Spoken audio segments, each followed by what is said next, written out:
À J-1 du début du festival Is The Rain Rock qui doit avoir lieu ce week-end, organisateurs et bénévoles étaient encore à pied d'œuvre aujourd'hui. Hormis les derniers coups de marteau, c'est aussi toute la sécurité qu'il ne faut pas négliger. Vendredi et samedi, plus de 10 000 festivaliers sont attendus sur ce champ d'1,5 hectare, un site vaste qu'il faut sécuriser au mieux. Et compte tenu des récents événements, c'est donc de concert que les équipes, la gendarmerie, le SDIS et le préfet ont mis en place des mesures spéciales de sécurité. On a mis en place tout ça ensemble, les points stratégiques où il fallait renforcer en fait au niveau parking, éviter les affluences de personnes, donc des files plus étendues avec des fouilles plus rapides, c'est pour ça qu'il y a les préfouilles. Et du coup ça va nous permettre, le préfet était ok pour nous donner son accord, donc on a tout respecté au mieux et au contraire pour nous aussi ça nous rassure et ça rassure aussi tout le monde, le grand public qui va venir, il n'y aura aucun souci sur le festival. Un festival sous haute protection donc, car si le nombre d'agents de sécurité a été augmenté, une quarantaine de gendarmes et de militaires seront également présents sur site. De quoi rassurer aussi les 140 bénévoles du festival. Nous, après, c'est plus au niveau de la sécurité des gens de la sécu qu'on a chaque année. On les a plus briefés sur le fait de bien fouiller, de laisser passer personne, de faire attention. Mais globalement, je pense que là, le site il est bien protégé. On aura des militaires, on a mis des bottes de paille pour protéger tout autour du site. Cette année, la sécurité, on n'a pas fait forcément de briefing entre nous, mais on sait que faut être alerte à ce qui peut se passer. Malgré une sécurité renforcée, les organisateurs en appellent aussi aux festivaliers afin de les responsabiliser au maximum.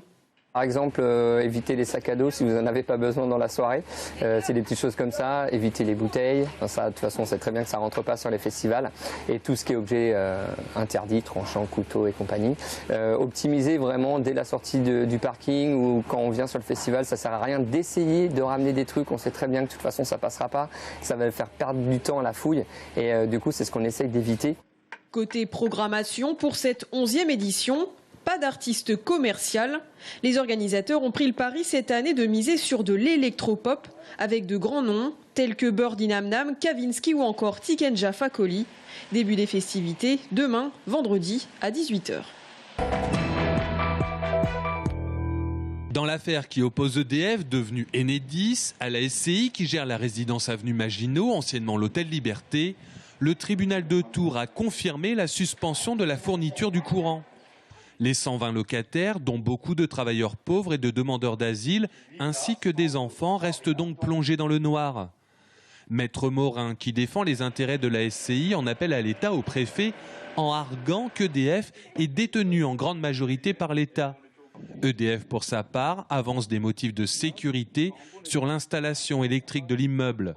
Un nouveau procès qui oppose les deux mêmes parties aura lieu le 6 septembre, cette fois pour un contentieux financier à propos des montants facturés par EDF, trop élevés selon la SCI, impayés selon le fournisseur d'électricité.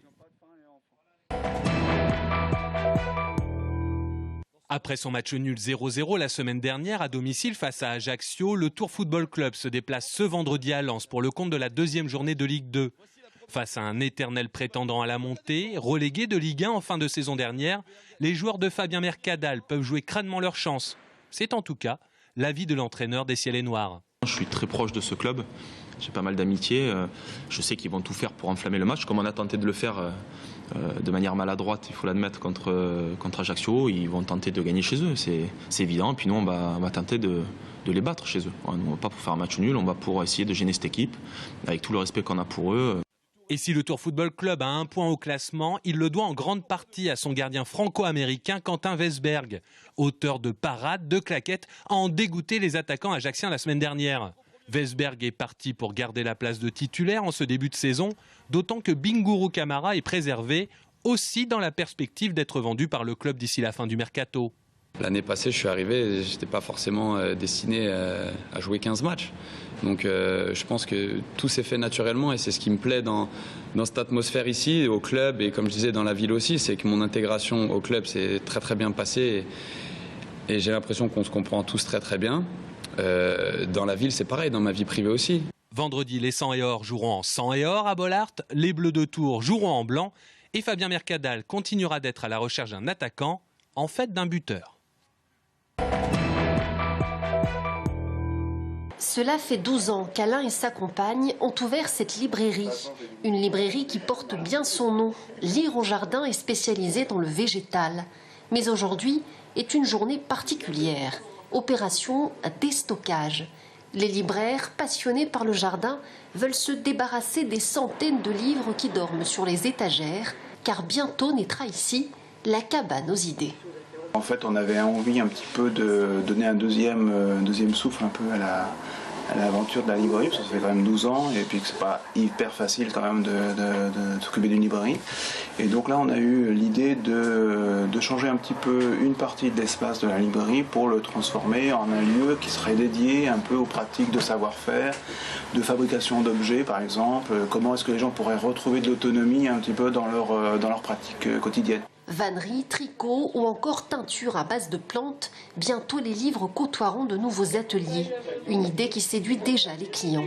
J'aime bien les librairies qui sont des vraies librairies, même si c'est petit et si c'est circonscrit à des sujets qui touchent en général la nature, l'environnement, la botanique. Mais moi j'aime bien, et puis je trouve que les deux personnes qui ont cette librairie ont un bon contact et qu'on n'est pas considérés comme des clients avec un carnet de chèques ou une carte bancaire. Ce qui est intéressant, c'est justement cet atelier qui va partager, qui vont se partager avec du public, et c'est vrai que ça va permettre de faire participer des publics un peu différents. La cabane aux idées devrait ouvrir ses portes au mois de septembre.